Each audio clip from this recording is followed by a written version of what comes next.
Cześć kochani, witam Was gorąco na moim kanale i zapraszam dzisiaj na chrupiące krewetki z ostrym sosem, czyli na smaczną przekąskę, idealną na błyskawiczną kolację w gronie znajomych.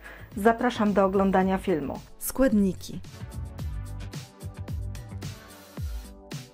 Przygotowanie dania rozpoczynamy od zrobienia sosu. W misce umieszczamy majonez, dodajemy śmietanę, sok z cytryny, kilka kropel tabasco oraz przeciśnięty przez praskę czosnek. Całość doprawiamy do smaku solą oraz czarnym pieprzem i dokładnie mieszamy.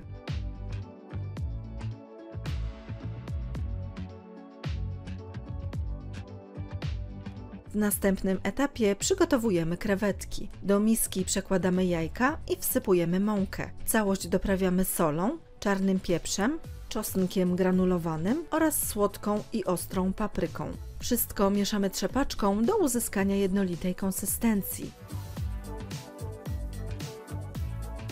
Obrane i oczyszczone krewetki z ogonkami namaczamy w cieście, a następnie obtaczamy w bułce tartej.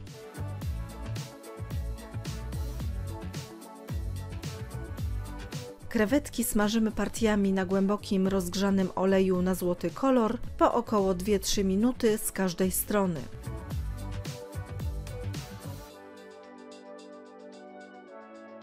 Usmażone krewetki zdejmujemy z patelni i odsączamy z nadmiaru tłuszczu na papierowym ręczniku. Tak przygotowane krewetki podajemy z ostrym sosem. Po więcej pysznych przepisów zapraszam na mój kanał Smakowite Dania oraz na stronę smakowitedania.com.